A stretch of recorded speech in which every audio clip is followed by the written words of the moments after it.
Aku menikahi seorang lelaki yang katanya imam, tapi nyatanya lebih sering jadi setan di malam hari.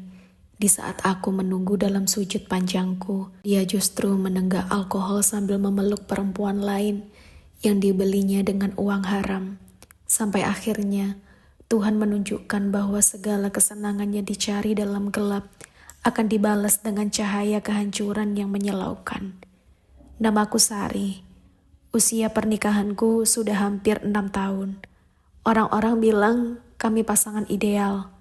Aku guru TK, suamiku, Damar, bekerja di bidang kreatif dan punya penghasilan lebih dari cukup. Tapi di balik foto-foto manis kami di Instagram, tersimpan retak yang tak terlihat oleh filter manapun.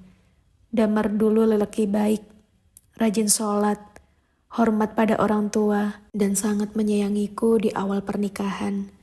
Tapi entah sejak kapan, ada yang berubah. Ia mulai pulang larut malam, alasan kerja lembur yang tak pernah bisa diverifikasi. Parfum di tubuhnya tak lagi wangi kontoran, melainkan aroma tajam alkohol dan sisa wewangian perempuan lain. Aku mencoba percaya, berbaik sangka, bahkan terus berdoa agar suamiku kembali. Tapi Tuhan sepertinya sedang menunjukkan sesuatu yang lebih menyakitkan dari dugaan. Semua terkuak saat aku tak sengaja membaca notifikasi masuk di ponselnya. "Makasih malam ini, Mas. Kamu luar biasa." Pesan itu dari wanita bernama Ayumi, disertai foto selfie mereka berdua di sofa klub malam dengan gelas bir di meja. Hatiku runtuh, tapi aku tidak langsung menegur malam itu. Aku diam. Sejak saat itu, aku mulai mengikuti jejaknya, mengumpulkan bukti dari struk hotel, tagihan bar, hingga pesan WhatsApp dengan wanita-wanita berbeda. Damar bukan hanya ke klub malam, dia mabuk, menari, bahkan membayar wanita untuk dibawa ke apartemen yang selama ini aku tak tahu dia miliki. Aku istri sahnya, tapi dia malah bersenang-senang dengan wanita bayaran. Pagi hari, dia tetap berlaku seperti biasa, mencium keningku, berkata I love you sambil sarapan. Aku muak, tapi tetap memasakkan nasi goreng untuknya. Aku ingin tahu seberapa jauh dia akan terus membohongi aku dan dirinya sendiri. Namun tubuhnya mulai berubah.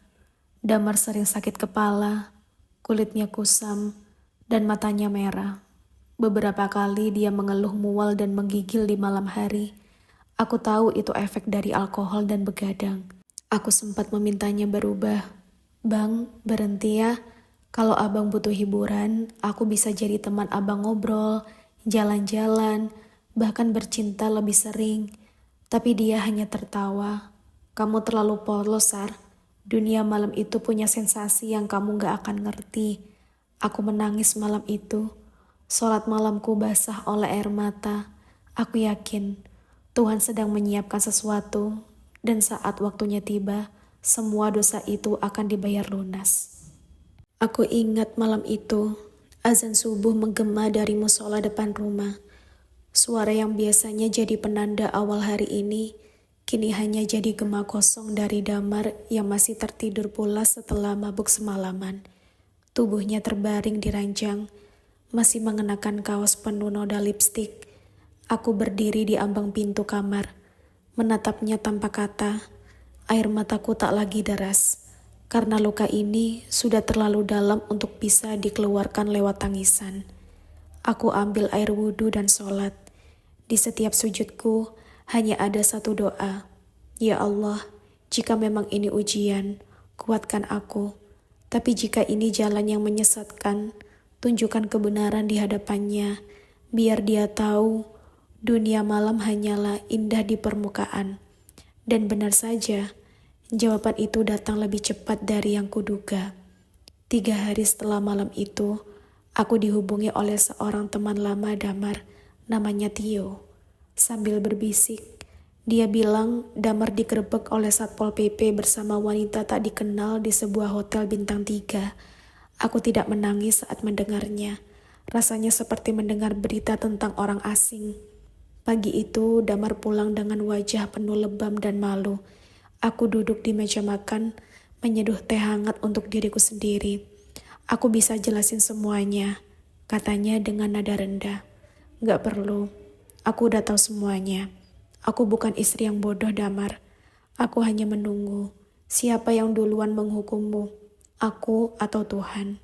Dia tertunduk. Untuk pertama kalinya sejak lama, Damar tak bisa mengangkat wajahnya di hadapanku. Skandal yang melibatkan Damar tersebar cepat. Apalagi salah satu petugas Satpol PP yang ikut razia ternyata mengenalnya sebagai mantan klien kantor.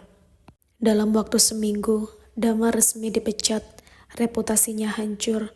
Uang yang biasanya mengalir deras, kini terhenti.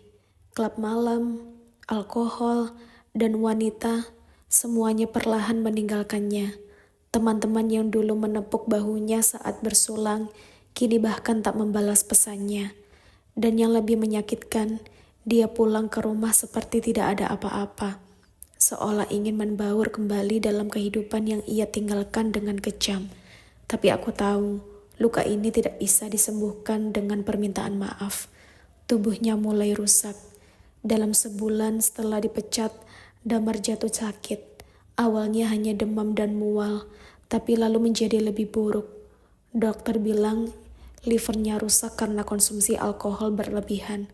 Saat dia terbaring di rumah sakit, aku yang menunggui. Bukan karena cinta yang sama, tapi karena tanggung jawab. Di balik semua pengkhianatannya, aku tetap istri sahnya. Suatu malam, dalam kesakitan, dia berkata pelan, "Sar, aku takut mati." Aku menatap matanya. "Kamu gak takut waktu tidur sama perempuan yang bukan istrimu? Tapi sekarang takut." Tuhan itu adil, Damar. Dan mungkin inilah caramu ditegur. Dia menangis pelan. Bukan karena rasa sakit di tubuhnya, tapi karena kesadaran bahwa dunia malam yang dulu ia puja, kini tidak ada satupun yang datang menjenguknya. Damar mulai belajar sholat lagi, bahkan meminta dibacakan ayat Al-Quran tiap malam. Tapi tubuhnya makin lemah, berat badannya turun drastis. Obat hanya memperpanjang waktu, bukan menyembuhkan. Aku melihat perubahan itu, tapi luka batin yang ia ukir di hatiku terlalu dalam untuk dilupakan begitu saja. "Aku ingin pulang, Sar," katanya suatu hari. "Pulang beneran, ke rumah kita atau ke Tuhan?" Aku hanya bisa diam. Kadang maaf tidak bisa menyembuhkan segalanya, tapi setidaknya dia mulai mengenal rasa bersalah. Pagi itu langit mendung. Damar memintaku duduk di sisinya. "Maaf ya, aku gak bisa jadi suami yang baik. Dunia malam bikin aku buta. Uang, wanita, minuman, semuanya semu." Tangannya gemetar menggenggamku. "Kamu wanita paling sabar yang pernah aku kenal, Sar. Aku gak layak dapat maaf, tapi tolong doakan aku." Tangisan yang kutahan berbulan-bulan akhirnya pecah. Beberapa jam kemudian, Damar menghembuskan nafas terakhirnya dalam sujud akhir yang tak pernah sempat ia lakukan dengan benar semasa hidupnya. Pemakamannya sepi, hanya aku, keluarga, dan beberapa tetangga yang datang. Tak ada teman dunia malamnya, tak ada wanita penghibur yang dulu menyebut namanya dengan manja. Aku berdiri di depan nisan batu sederhana. Inilah akhir dari semua pesta itu. Dan gelap, sepi, dingin, dan sendirian. Aku pulang ke rumah dengan langkah ringan, bukan karena bahagia ia tiada, tapi karena akhirnya beban itu lepas. Kini aku mulai hidup baru, lebih kuat, lebih sadar, dan setiap kali melihat lampu-lampu klub malam yang berkelip dari kejauhan, aku hanya menggumam, "Selamat tinggal dunia gelap. Kau telah mengambil suamiku, tapi tak akan pernah mengambil jiwaku." Kalau kisah ini mengingatkan kita bahwa dosa mungkin terasa manis di awal, tapi pasti pahit di akhir. Kalau kisah ini menyentuh hatimu, bantu channel ini tetap hidup dengan klik tombol like, subscribe, dan aktifkan loncengnya. Karena di setiap cerita, ada pelajaran hidup yang bisa menyelamatkan kita dari keputusan yang salah. Terima kasih sudah tonton video ini sampai akhir. Tunggu kami di kisah-kisah hidup selanjutnya.